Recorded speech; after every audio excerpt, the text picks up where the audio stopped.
मनीष जी, आपको कहाँ समझ नहीं? मुझे विक्रमादित्य जी का समझ नहीं आया कि जो उन्होंने फिर से एक बार ध्यान से सुनेंगे, अब पूरा ध्यान से फिर सुनेंगे। हमने कहा एक ज्योतिष विद्या के प्रकांड विद्वान जिनको सामुद्रिक लक्षण के द्वारा किसी के पास्ट, प्रेजेंट और फ्यूचर को देखना आता है कि क्या होगा, पास्ट क्या है, प्रेजेंट क्या है, फ्यूचर क्या है। ठीक, सामुद्रिक लक्षण होते हैं किसी की आंख देखकर किसी के पास्ट, प्रेजेंट, फ्यूचर को बता देना, नाक देखकर, हाथ की उंगलियां देखकर, मुख देखकर, फोरहेड देखकर। ठीक, तो वो एक रास्ते से, जंगल से गुजर रहे थे ये ज्योतिषी। उन्होंने 2 पदचिन्ह जाते हुए देखे अपोजिट डायरेक्शन में। उनको बिल्कुल श्योर था कि एक जो जा रहा है पदचिन्ह, वो एक दरिद्र व्यक्ति वहाँ बैठा होगा जहाँ पदचिन्ह खत्म होंगे, और एक जो पदचिन्ह जहाँ पर खत्म होंगे दूसरे डायरेक्शन में, यहाँ चक्रवर्ती सम्राट बैठे होंगे। जब वो चक्रवर्ती सम्राट वाले रास्ते में गए तो वहाँ जहाँ पदचिन्ह समाप्त हुए वहाँ भगवान बुद्ध साधना कर रहे थे, राजपाट को छोड़ करके क्या, हट करके, पूरा वहाँ से बाहर आ गए। और जो दरिद्र व्यक्ति जिनके पद चिन्ह समाप्त होते, जब वो उस रास्ते पर गए तो पहले तो वो भ्रमित हो गए कि भगवान बुद्ध दिख रहे हैं चक्रवर्ती सम्राट की जगह, एक सन्यासी दिख रहे हैं। और जब दूसरे रास्ते में गए जहाँ एक दरिद्र व्यक्ति होना चाहिए, वहाँ पर विक्रमादित्य राज सिंहासन पर बैठकर न्याय कर रहे हैं। तो वो इसलिए कंफ्यूज हो गए। विक्रमादित्य जी के पास जाकर उनको ये समझ नहीं आ रहा था कि मेरी ज्योतिष विद्या गलत है या विक्रमादित्य गलत है। तो वो इस पर उन्होंने बोला कि विक्रमादित्य जी से कहा कि हमने बहुत जब तब साधना से इस ज्योतिष विद्या का ज्ञान प्राप्त किया है, तो मेरी ज्योतिष विद्या गलत नहीं हो सकती है, और आप जो राजा बन के राज कर रहे हैं और न्याय कर रहे हैं, आप भी गलत नहीं हो सकते हैं। तो इसके बीच में क्या गलती कहाँ हो रही है कि हम में जो दिख रहा है वो आप में नहीं दिख रहा है, आप दरिद्र होने चाहिए। तो विक्रमादित्य जी ने अपने म्यान से तलवार निकाली और तलवार निकालकर उसका कोना कट से ऊपरी भाग से ही कट लगेगा, वो हार्ट के ऊपर, हृदय के ऊपर रखा, हृदय को चीरने के लिए, काटने के लिए, कट करके दिखाने के लिए। तो जो ज्योतिषी थे उन्होंने उनके चरण पकड़ लिए कि अब हमें कुछ नहीं चाहिए, समझ में आ गया कि यहाँ पर पुरुषार्थ किया गया है। ठीक, पुरुषार्थ के कारण पास्ट, प्रेजेंट और फ्यूचर को बदल लिया गया है पूरा। ठीक, तो हमने अभी आपसे पूछा था कि ये कहानी कर्मयोग, ज्ञान योग, भक्ति योग किधर कनेक्ट करी। अब बहुत इजी कर दिया, पहले हमने इतना इजी नहीं किया था। तो ये किधर कनेक्ट करी, अब कहानी सबको समझ में कि अभी भी नहीं? कर्मयोग। कितने लोग कर्मयोग वाले हैं? कर्मयोग वाले कितने, वो बोलेंगे। ठीक, ये कहानी कर्मयोग पर आधारित है। ठीक, कि कर्मयोग यदि हम पुरुषार्थ बहुत अधिक कर लें, जो हमारा प्रारब्ध है उससे कहीं अधिक, जो मतलब हमारा अभी तक का प्रारब्ध जो सामने है उससे कई गुना अधिक यदि हम पुरुषार्थ कर लेते हैं, तो हमारे जीवन का पूरा जो चैनल दिखाई दे रहा है प्रेजेंट का और आने वाले फ्यूचर का, उसको बदला जा सकता है। ठीक है, इतनी पुरुषार्थ में ताकत है। लेकिन ये कौन से पुरुषार्थ में ताकत है? जो कि किसमें किया गया हो? पूर्णतया धारणा, ध्यान और समाधि में किया गया। ये उस पुरुषार्थ की ताकत है। ठीक, अभी क्लियर हो रहा है? क्योंकि ये थोड़े से कुछ टिपिकल चीज़ें हैं इसमें, जिसको बस समझ लें, बाकी फिर इजी है सारी चीज़ें। ठीक, अब आते हैं दूसरी कहानी जो हमारी है। हाँ, और इसमें एक और दूसरी बात थी भगवान बुद्ध की। भगवान बुद्ध क्या है?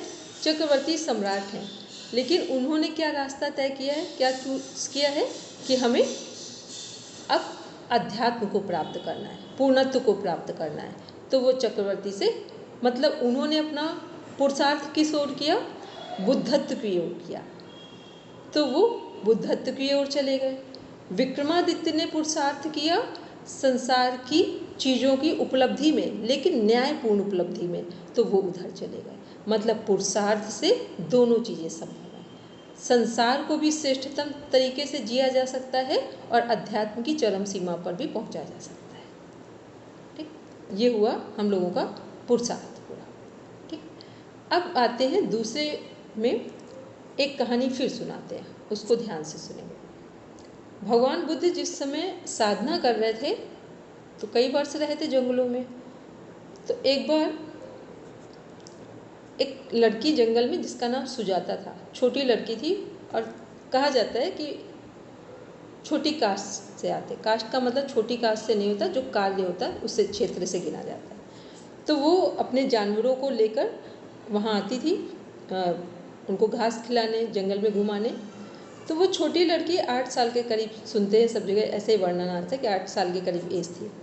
तो वो छोटी लड़की बार बार देखे भगवान बुद्ध को, बार बार जाए, पास में कुछ खिलाए, और वो आंख बंद करके बैठे थे। और वो सोच रही थी कि सुबह से शाम हो गई है, ये हमको तब से वैसे ही दिख रहे हैं, इन्होंने कुछ खाया भी नहीं है, और इनका शरीर भी लग रहा है कमज़ोर हो रहा है। अब वो बच्चे लोग जो जैसा सोचते, वो बच्ची वैसा सोच रही थी। उसने फिर भगवान बुद्ध को हिला कर बोला, उसने कहा कि क्या हो गया है, क्या कर रहे हो यहाँ पर, अपनी भाषा में पूछा। फिर भगवान बुद्ध थोड़ी देर खड़े हो गए, उसके साथ बातचीत करने लगे। फिर उसने पूछा, यहाँ पर अकेले बैठ के क्या कर रहे हो? तो भगवान बुद्ध ने उत्तर दिया कि हम यहाँ पर कुछ ढूंढ रहे हैं, उसको हम लगातार जंगल में ढूंढ रहे हैं, कई दिन हो गए हैं, कई वर्ष भी हो गए हैं, और अभी जो ढूंढ रहे हैं वो मिला नहीं है, और हम लगातार जंगल में ढूंढने का प्रयास भी कर रहे हैं। तो उस लड़की ने उत्तर दिया, तो ये बताओ कि जो आपका सामान खोया है वो खोया कहाँ है? घर के अंदर खोया है कि घर के बाहर खोया है? तो भगवान बुद्ध ने कहा कि घर के अंदर खोया है। तो उसने कहा, तो फिर जंगल में क्या कर रहे हैं? घर के अंदर खोया है तो जाओ अपने घर में बैठ के शांति से ढूंढो जाके। भगवान बुद्ध के लिए वो अंतिम क्षण था बुद्धत्व को प्राप्त करने से पहले। भगवान बुद्ध पूरी तरीके से बैठे और उसके बाद बुद्धत्व को उपलब्ध हो गया। और भगवान बुद्ध ने उपलब्ध होने से पहले एक संकल्प किया था कि ये जो लड़की है, और उसे कहा भी था कि जिस दिन या जिस क्षण हमें अपना खोया हुआ सामान मिल जाएगा, वो सामान सबसे पहले मैं तुमको दूंगा। उस बच्ची से प्रॉमिस किया था। ठीक, और भगवान बुद्ध बुद्धत्व को उपलब्ध हो गए। जब बुद्धत्व को उपलब्ध होने के बाद वो तो सम्राट ही थे, फिर अपना उन्हीं की वैसी चीज़ें हुई उनकी, लेकिन रह तो वो जंगल में ही रहते। जब सारी जगह ख्याति पहुंचने लगी, भगवान बुद्ध बोले ही नहीं, बस एक मौन संदेश दे रहे थे कि हमको उस बच्ची से मिलना है। और वो ये घटना कुछ दिनों के बाद की थी जब बुद्धत्व को प्राप्त हुए, लेकिन बस अंतिम जो क्षण था, अंतिम ज्ञान था, वो सुजाता जो लड़की थी उसी का था कि जहाँ खोई है वहीं ढूंढो। तो जब वो प्राप्त हो गए, बुद्धत्व को उपलब्ध हो गए, फिर उन्होंने अपने जो आसपास सभी लोग थे उनसे कहा कि उस लड़की का पता लगाओ, वो लड़की है कहाँ पर। फिर पता चला, गए सब लोग, और वो लड़की भूल भी गई थी। इतने कुछ 1-2 साल हो गए थे, जो भी टाइम रहा हो, उसका वर्ष का हमको नहीं पता है सही। तो जब वो पहुँचे तो सब लोगों ने सत्संग का आयोजन करवाया कि भगवान बुद्ध आ रहे हैं, बोलेंगे सत्संग में, पहली बार कहते बुद्धत्व को उपलब्ध हुए, लेकिन वो कुछ बोल ही नहीं रहे थे। उन्होंने कहा कि बस हम पहले वो लड़की को हम ढूंढ रहे हैं। फिर लड़की को पता लगा जिस गांव में थी, सबको आश्चर्य हुआ, वो लड़की घर घर में बर्तन मांजती थी। तो भगवान बुद्ध ने कहा जहाँ वो मांजती है वहीं ले चलो हमको। तो वहाँ पहुँच गए। तो उस लड़की से कहा कि हम सुजाता तुमको कुछ देने आए हैं। वो भूल रही थी थोड़ा सा, फिर याद दिलाया। उनका हम कुछ देने आए, जो मेरा सामान था वो हमें मिल गया है और वो हम तुम्हें देने आए हैं। तो सुजाता ने कहा देखो ध्यान रखो, अभी इतने सारे बर्तन पड़े हैं, अभी हम कुछ नहीं सुनेंगे, इतना मेरे पास टाइम नहीं है। तो उन्होंने, भगवान बुद्ध ने सारे सुजाता के बर्तन मंजवा दिए और फिर उसको ज्ञान दिया। ठीक, अब बताओ ये किससे कनेक्ट हुआ? कर्मयोग, ज्ञान योग, भक्ति योग, ध्यान योग, किससे कनेक्ट हो रहा है? बोलेंगे सीमा में। ज्ञान योग से। बोलेंगे अपर्णा में। विज्ञान योग से। बोलेंगे मनी जी। सब ध्यान से जो सुना है उसको अनुभव करके बोलेंगे। ठीक है, बोलेंगे मनी जी।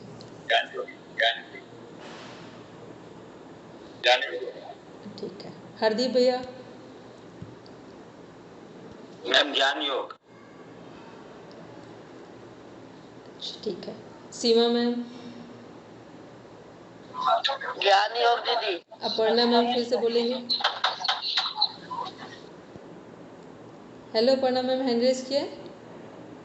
ज्ञान योग ही होगा, क्योंकि उस बच्ची को ये ज्ञान था कि आप अपने जहाँ खोया वहीं तो ढूंढोगे आप।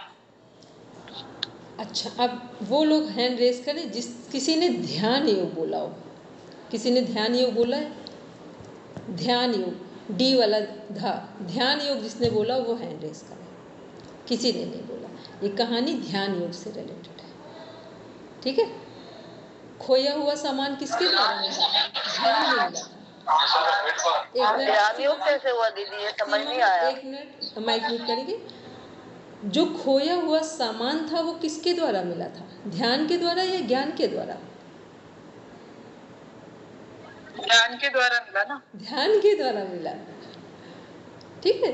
खोया हुआ सामान किसके द्वारा मिला? ध्यान के द्वारा। उपलब्धि तो ध्यान से हुई थी हमें, ठीक है। ये ध्यान योग से संबंधित था।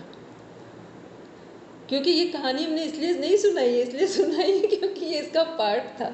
अदरवाइज ऐसी कहानी सुनाने का तो कोई मतलब भी नहीं। ये बहुत फिर डीप वाली चीज़ें चली जाती है, ठीक है। चलिए अब आते हैं नेक्स्ट। तो सबको क्लियर हुआ कि ध्यान योग क्या है, और ऐसे ही जीवन में क्या करते हैं? समस्याओं के समाधान कहाँ ढूंढते हैं? बाहर ढूंढते हैं। समस्याएं हमारी हैं, हमारे अंदर से निकली हैं, तो समाधान कहाँ होंगे? हमारे पास होंगे। हमारे खुद के निरीक्षण करने से हम अपना समाधान निकाल सकते हैं। बोलेंगे हरदीप भाई? मैम जो पहले वाली आपने कहानी सुनाई थी, तो वो जो विक्रमादित्य जी वाला है वो तो कर्म योग ओके है, पर जो महात्मा बुद्ध जी है, मैं ऐसा फील कर रहा हूँ, गलत भी हो सकता हूँ, कि वो कर्म योग से ज्यादा ज्ञान योग है, क्योंकि कर्म योग तो वो छोड़ करके आ गए। अब तो उनको देखना है कि जो उनको ये संसार की अविद्या का ज्ञान हो गया, तो अब वो जो एक्चुअल ज्ञान है उसको प्राप्त करने के लिए जा रहे हैं, तो उसमें तो कर्म योग को छोड़ना पड़ेगा। मैं ये अच्छा, सब लोग एक बात मेरी समझ पा रहे हैं? हमने क्या बोला था कि जो हमारा उनको जो ज्ञान प्राप्त हुआ है या जिसको वो उपलब्ध हुए हैं, वो किसके द्वारा उपलब्ध हुए हैं? ज्ञान से कि ध्यान से? नहीं मैम, पहले वाली कहानी की बात। पहले वाली जो कहानी थी वो तो कर्मयोग पर पूरी आधारित थी, पूरा कर्मयोग पर आधारित थी। दूसरी कहानी ध्यान योग पर आधारित है। क्योंकि एक चीज और भी क्लियर हो जाए कि समाधि प्राप्त करने से पहले हम किस अवस्था में होते हैं? ध्यान की। कोई भी समाधि, कोई भी मोक्ष को प्राप्त करेगा उससे पहले किस अवस्था में होंगे? ध्यान की अवस्था में होंगे, ठीक। अब तो किसी का डाउट नहीं है अभी? मनीष जी, मीना, अपर्णा मैम, किसी का डाउट अब तो नहीं है? क्योंकि ऐसी कहानी शायद अब पता नहीं, हो सकता आपने सुनी भी हो और ना सुनी हो, दोनों ही है, ठीक है। चलिए अब आते हैं हम लोग एक और कहानी लेते हैं। एक कहानी ये तो हमने सुनाई थी, हमने नाम भी लिख रखे थे। चलिए, एक बार द्रौपदी जी, दुर्वासा ऋषि को भूख लगी होती है और उनको पता चलता है, ये वो वाली कहानी नहीं जब शिष्यों के साथ भूख लगी थी, वो वाली कहानी नहीं है। तो भूख लगी होती है तो उनको जिस नदी रास्ते में पड़ती है और नदी को क्रॉस करके उन्हें भोजन पहुंचाना था। तो उन्होंने भगवान कृष्ण से कहा, द्रौपदी जी ने, कि हम उनको भोजन कैसे पहुंचाएंगे, क्योंकि नदी में तो इतना पानी भरा हुआ है और पूरी ओवरफ्लो है और हम कैसे जा पाएंगे, और नदी क्रॉस करके ही जाना है।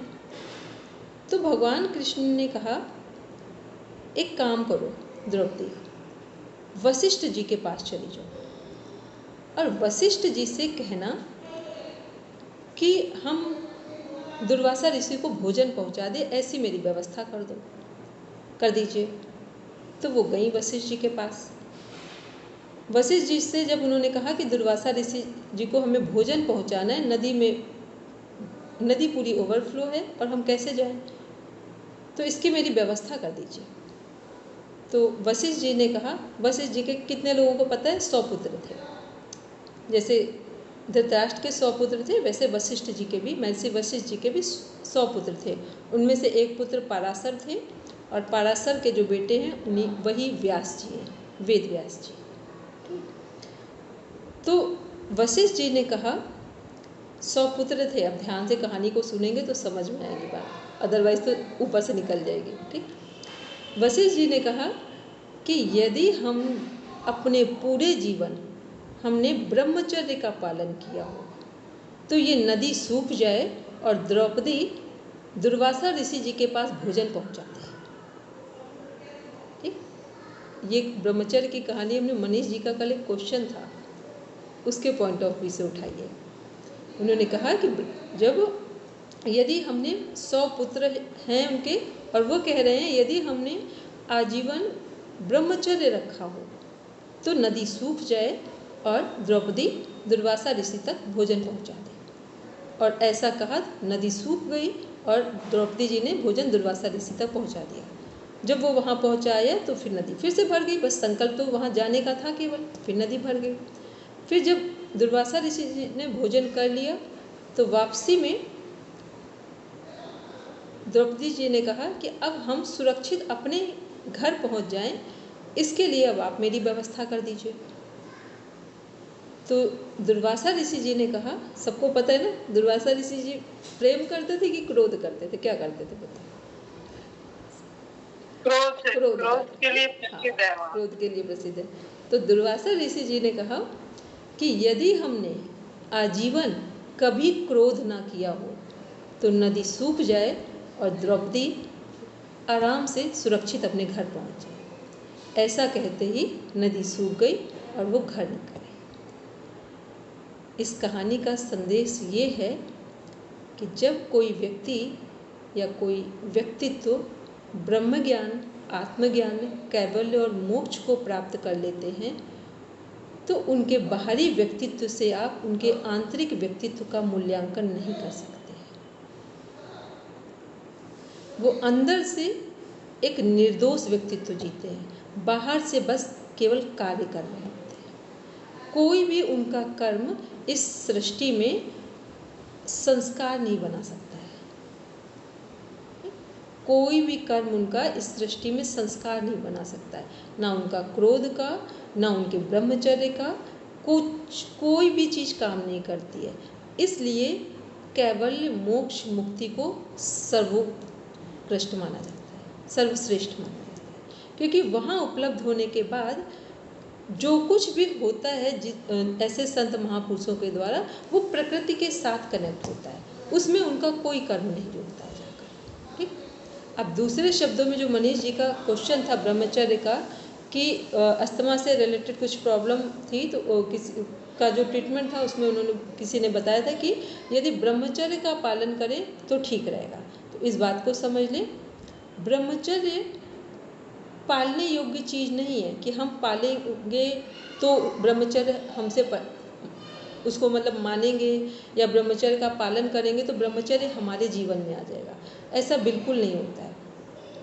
ब्रह्मचर्य का अगर हम लोग संधि विच्छेद करेंगे तो ब्रह्म का मीन्स है ब्रह्म और चर्य, ब्रह्मा में विचरण करना, ये है ब्रह्मचर्य।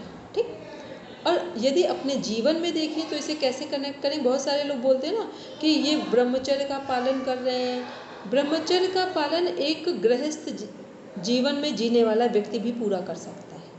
ठीक है, कोई मतलब नहीं है कि हम सन्यासी हों तो ब्रह्मचर्य का पालन कर सकते हैं, और ये जरूरी नहीं है कि जितने सन्यासी हैं वो ब्रह्मचर्य का पालन करते हैं।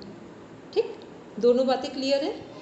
जरूरी नहीं है कि सन्यासी ब्रह्मचर्य का पालन करते हैं और जरूरी नहीं है कि एक गृहस्थ व्यक्ति ब्रह्मचर्य का पालन ना करता। ठीक, इन दोनों के बीच में कॉन्ट्रडिक्शन कहाँ पर है? केवल इतना है कि जब तक हम ध्यान के द्वारा, ठीक है, ब्रह्मचर्य क्या है? जो हमारी एक एनर्जी है जो हमारे सृजन के काम आती है, एक काम ऊर्जा है जो सृजन के काम आती है, उस ऊर्जा को हम उसका पालन करके उसे दबा नहीं सकते हैं। उस ऊर्जा का ट्रांसफॉर्मेशन किया जाता है हमेशा। ऊर्जा का रूपांतरण किया जाता है। और ये ऊर्जा का रूपांतरण कब होता है? जो व्यक्ति ध्यान में उतरता है उसके पास ब्रह्मचर्य ऑटोमेटिक घटने लगता है। उसके सिवा कोई भी दुनिया में दूसरा उपाय नहीं है कि आप अपने जीवन में ब्रह्मचर्य को धारण कर लें। जब आप ध्यान में प्रवेश पाएंगे तो ब्रह्मचर्य, क्योंकि जो ब्रह्मचर्य जो सृजन ऊर्जा है, जो सृजन करने की, वो ऊर्जा का ट्रांसफॉर्मेशन होता है। क्योंकि ऊर्जा सबको पता है, ऊर्जा कभी खत्म होती ही नहीं है, ऊर्जा का हमेशा रूपांतरण किया जाता है। तो ऊर्जा का रूपांतरण किस में हो रहा है? ध्यान में। तो जो व्यक्ति ध्यान की गहराई में जाएगा वो नहीं भी चाहेगा तो भी उसके जीवन में ब्रह्मचर्य आ जाएगा। ठीक, ये प्रॉपर जो सोल्यूशन है ब्रह्मचर्य का वो ये है। अभी लोग क्या बोलते हैं, ब्रह्मचर्य पालने के लिए पता नहीं क्या क्या उपाय करते हैं, उन सब का तो खैर अभी हम डिस्कशन यहाँ नहीं करेंगे, तो इससे कुछ नहीं होने वाला है। ब्रह्मचर्य का उपाय केवल एक ही है, आप ध्यान की गहराई में जब उतरेंगे और जब उतरना शुरू कर देंगे, ब्रह्मचर्य ऑटोमेटिक आपके जीवन में दिखाई देगा। क्यों दिखाई देगा? क्योंकि ब्रह्मचर्य को जो साधने वाली एनर्जी है उसका अब रूपांतरण ध्यान में हो रहा है। तो जब कोई एनर्जी दूसरे फॉर्म में कन्वर्ट हो जाएगी तो फिर उसका जो बाहरी पक्ष है वो नॉर्मल हो जाएगा। ठीक, तो जितने लोग आप देखते हैं कि इस कुछ ऐसे लोग भी हैं जिन्होंने, अब मान लो भगवान बुद्ध हैं तो ये क्या है, पूर्ण ब्रह्मचर्य आदि कहा जाता है उनको, लेकिन उनका भी तो बेटा है राहुल। ठीक, वो बेटा भी है, और जैसे ही उनका वो ध्यान से बोधि में गए, अपने ज्ञान में उतरे, जो ब्रह्म ज्ञान को प्राप्त किया, तो जो सृजन वाली ऊर्जा थी वो वहाँ कन्वर्ट हो गई। तो इस कारण फिर वो दोबारा संसार व्यवहार में कभी नहीं उतर पाए। ये किससे संबंधित था?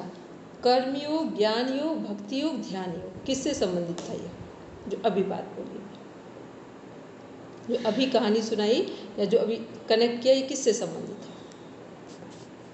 ये ध्यान योग से संबंधित। वेरी गुड, ये भी ध्यान योग से संबंधित है। ठीक है, ये भी हमारा ध्यान योग से संबंधित है। अब ज्ञान योग में आते हैं कि ज्ञान योग कहाँ है और कैसे काम कर रहा है। जब आदि शंकराचार्य जी की हम लोग बात करते हैं, ठीक है, आदि शंकराचार्य जी ने, कितने लोगों को पता है श्री सूक्त पाठ? श्री सूक्त पाठ के बारे में कितने लोगों ने सुन रखा है? सुना? ठीक है, आप ही ने एक बार ही बताया था, बाकी नॉलेज नहीं है। ठीक है, श्री सूक्त एक पाठ है। तो वो क्या है, जो आदि शंकराचार्य जी हैं उन्होंने 4 जगह पर, एक केरल में पद्मनाभम जो मंदिर है, केदारनाथ में, त्रिपुरा जो बालाजी हैं वहाँ पे क्या बोलते हैं, अपन में वो जो बालाजी का क्या नाम है, क्लियर नहीं आता हमको। एक तो ये मेहंदीपुर वाले हैं, एक जो पहाड़ यहाँ तिरुपति बालाजी, हाँ तिरुपति बालाजी, ठीक है, तिरुपति बालाजी, और एक जगह और है साउथ में। ये 4 ऐसी जगह हैं जहाँ पर उन्होंने जो लक्ष्मी यंत्र है उसकी श्री यंत्र की स्थापना की है। ठीक है, श्री यंत्र की स्थापना की है। और श्री यंत्र की स्थापना किसमें की है? जाकर समाधि में स्थित होकर की है। ठीक, तो वो श्री यंत्र की स्थापना की है। तो आपको पता है पूरी दुनिया में ये 4 ऐसी जगह हैं जहाँ पर कुछ भी हो जाए, कहीं कुछ हो, कोई भी नेचुरल डिसास्टर्स आए, लेकिन यहाँ पर लक्ष्मी माता जी का जो भंडार है उसमें आज तक कमी नहीं हुई है, बढ़ोतरी हुई है। आज से 15 साल पहले सर्वे कराया गया था केवल केरल के पद्मनाभम मंदिर का, जो टोटल वो निकाला गया था कि इसकी कितनी राशि होगी, कितने रुपए होंगे। उसमें था कि अमेरिका को 10 टाइम्स खरीदा जा सकता है, अमेरिका को। ठीक, ये पद्मनाभम मंदिर में इतना धन अभी रखा है। भारत ऐसे ही सोने की चिड़िया नहीं है, ठीक है, और वो ऐसा धन है कि उसको कोई ले भी नहीं सकता। गवर्नमेंट ने बहुत बार ट्राई किया है, वो ले भी नहीं सकते। उसमें इस तरह की चीज़ें रखी हैं, इस तरह का ऐसा वो सब कुछ डिज़ाइन किया गया है कि उसे लिया ही नहीं जा सकता है। ऐसे ही आप जो हमारा ये बालाजी का मंदिर है वहाँ पे केदारनाथ, ये क्या है, इसका अर्थ हुआ कि जब हम अपने आप में उपस्थित होकर किसी चीज़ की स्थापना करते हैं तो वो उसका जो जिस लिए वो स्थापना की गई होती है उसमें अक्षय भंडार उपस्थित हो जाता है। अक्षय भंडार का मीन्स होता है कभी ना समाप्त होने वाला और कभी ना कम होने वाला। और ऐसे हम लोग क्या सोचते हैं, आज ये पूजा कर रहे हैं, ये पूजा कर रहे हैं, ये पूजा कर रहे हैं, तो वो लाभ नहीं होता। तो ये कहानी जो हमने आपको सुनाई आचार्य शंकर की, आचार्य शंकर किससे रिलेटेड है, ज्ञान योग से रिलेटेड है। ठीक है, उन्होंने मतलब पहले तो वो उपस्थित है अपने अहम ब्रह्मास्मि में, उस भाव में जाकर श्री यंत्र इस 4 जगह पर स्थापित किए थे। और ये श्री यंत्र स्थापित किए गए होंगे तो अगर किसी की स्थापना की जा रही है तो किस भाव में की जा रही होगी, कर्मयोग, ज्ञान योग, ध्यान योग या भक्ति योग, किस में की जाएगी? ध्यान योग में की जाएगी, क्योंकि समाधि के अवस्था में करी ना होना। समाधि तो प्राप्त पहले ही कर चुके हैं। हाँ, तो उसी अवस्था में उन्होंने स्थापना करी ना, इसलिए ध्यान योग बोलेंगे हरदीप भैया। मैम ज्ञान योग से ही होगी। देखो, जब कोई चीज प्रेम में उपस्थित की जाएगी, रखी जाएगी, तो किसमें रखी जाएगी? हाँ, भक्ति योग। भक्ति योग में रखी जाएगी। ठीक है, ये प्रेम में कुछ दिया जा रहा है हम सभी को कि हमारे भारत के, हमारे जो सनातन संस्कृति है ये अक्षय भंडार से भरी रहे।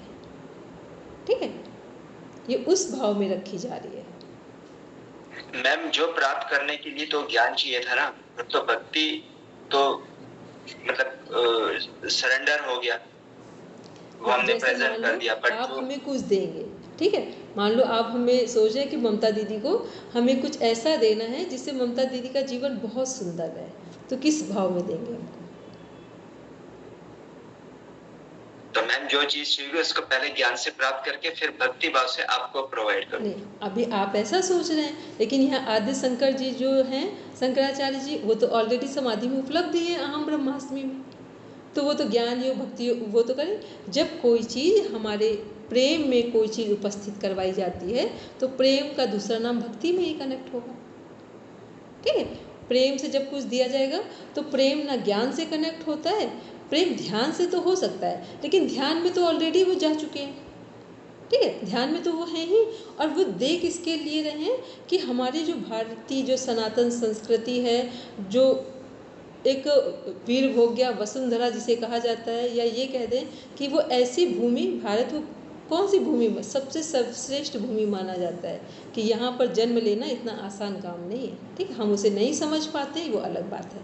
तो ये क्या है, ये भक्ति योग में गया। ये कहानियाँ थोड़ी सी आज टिपिकल थी, ठीक, जो ऐसे नॉर्मल ना हमने सुनाई और ना उसकी ज़रूरत थी। ठीक, तो ये इसलिए सुनाई कि ये सारी चीज़ें हमारी मनोभूमि की दृढ़ता को दर्शाती है कि हमको क्या चाहिए, तो किस मनोभूमि में उतरना होगा, हमें क्या चाहिए तो किस मनोभूमि में उतरना होगा। तो जो पूरा अष्टांग योग है वहाँ पे भी हमने सभी चीज़ें देखी, कर्म योग, ज्ञान योग, भक्ति योग, ध्यान योग। अब हम उपलब्ध हो जाएं तो कुछ प्राप्त करना चाहें या उपलब्धि से पहले प्राप्त करना चाहें।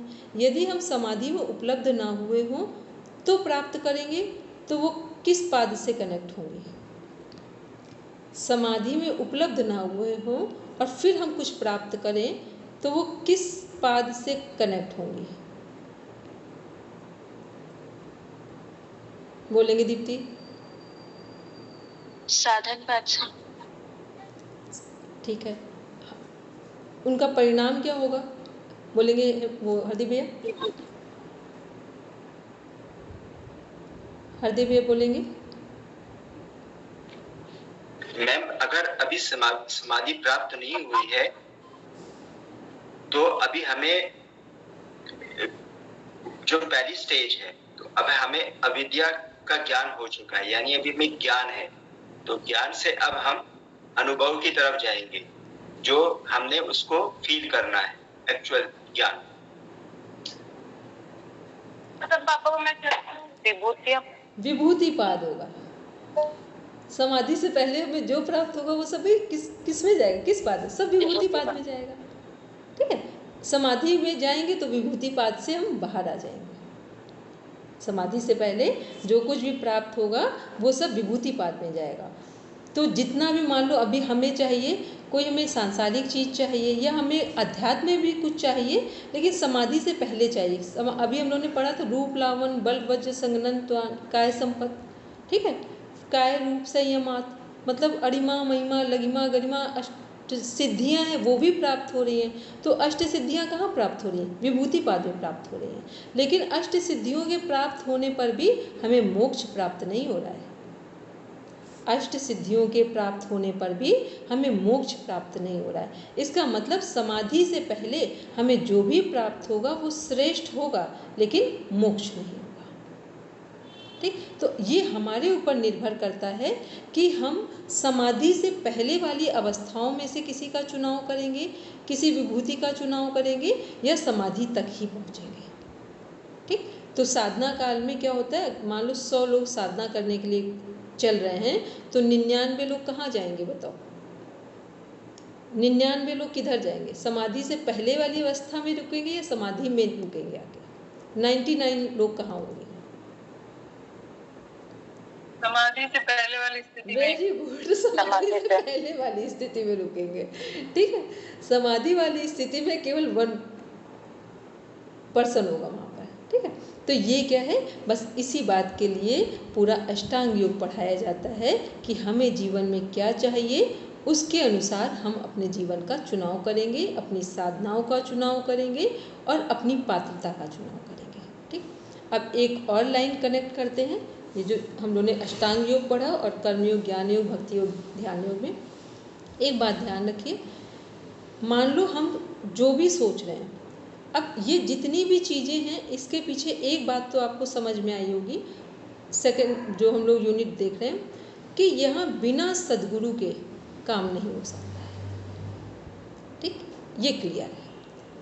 ये जितनी यहाँ पर इसके अंदर जितनी बातें की गई हैं, इसमें क्या है, बिना सद्गुरु के यहाँ पर काम नहीं हो सकता है।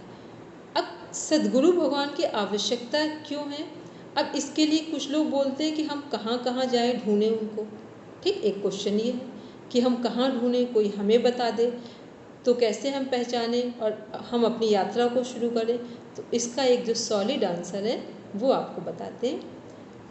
जितनी जितनी अपनी पात्रता विकसित करते जाएंगे, पात्रता विकसित करने का सेंस है जितना जितना आप पवित्र भाव से जीवन को जीते जाएंगे, तो आपको कहीं ढूंढने की ज़रूरत नहीं पड़ेगी। सद्गुरु भगवान जो इस तरह की महान आत्माएं हैं वो आपको ढूंढने के लिए ऑलरेडी तैयार बैठी हैं। वो तो ढूंढ ही रही है कि बस कोई पात्र दिखे तो सही, हम उसी के पास पहुंच जाएंगे जाकर।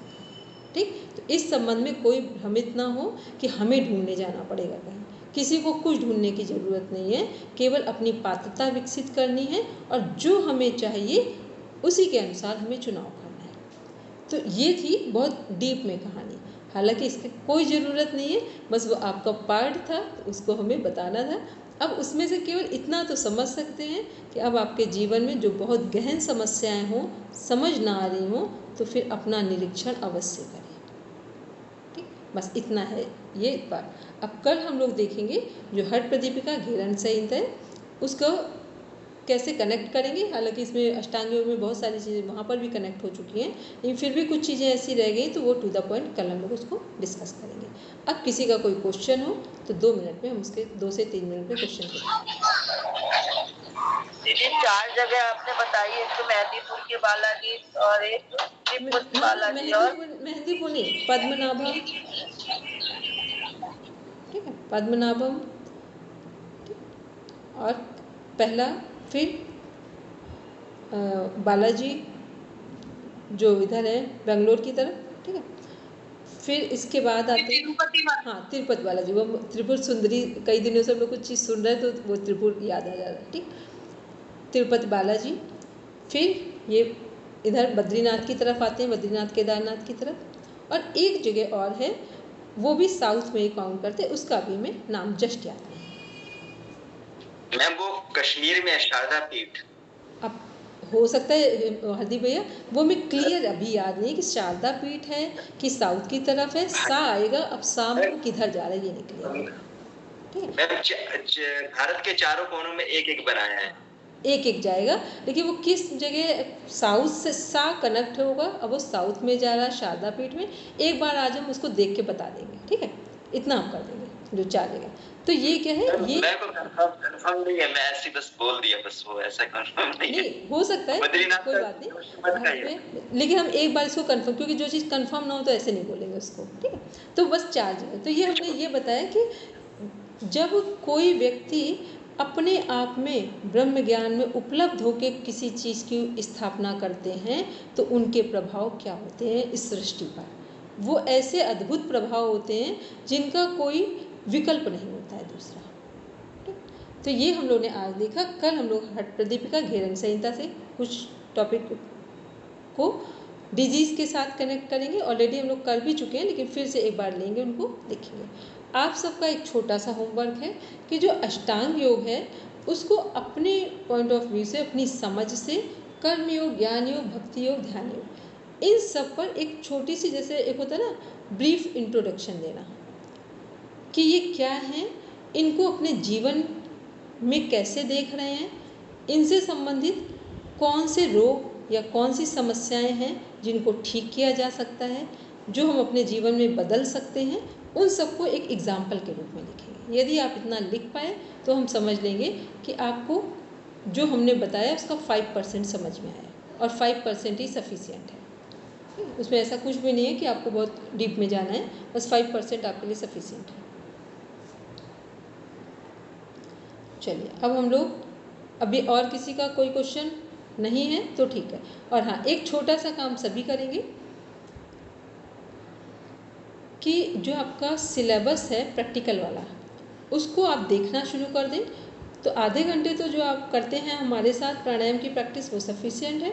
और आधे घंटे जहाँ कहीं आपको समय लगे तो उस सिलेबस को देखकर प्रैक्टिकल वाले को प्रैक्टिस कर लें, क्योंकि अभी आप लोगों को चीज़ें याद हैं जो जो उसमें सीखी थी हम लोगों ने लास्ट 4 इसमें लेवल में, तो उसके अकॉर्डिंग उसकी प्रैक्टिस कर लें तो आपके लिए आसानी होगी। और अभी कुछ चीज़ें नीचे पड़ेंगी, क्योंकि इसमें बहुत सारी चीज़ें नहीं है, लेकिन सारे थेरेपिटिक वाले पार्ट हैं, थेरेपी वाले, तो फिर उनको हमें पढ़ने में आसानी होगी, उधर आपकी प्रैक्टिस हो जाएगी, प्राणायाम आप कर ही रहे हैं तो ये फिर समझना आसान हो जाएगा।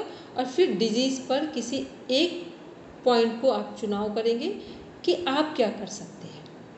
ठीक, एक होता है छोटा छोटा थोड़ा थोड़ा ज्ञान सभी का रखना, और एक होता है कि हम से अगर एक कोई भी हम ऐसी डिजीज़ लें या कोई भी मेंटल डिजीज़ लें जिसमें हम पूरी तरीके से कैपेबल हों, उसका चुनाव कर लें ये पढ़ते हुए सिलेबस। इसी के लिए हम लोगों ने ये सिलेबस पढ़ने की तैयारी करवाने का प्रयास किया था, और आप पढ़ भी रहे हैं। ठीक है, चलिए आप सभी शांति के पाठ के लिए बैठेंगे।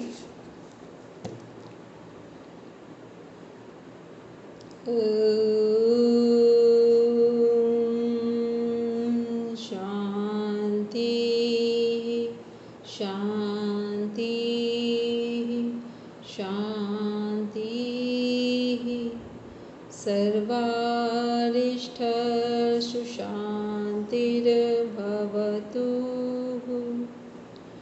Now rub your palm, touch your eyes, then open your eyes.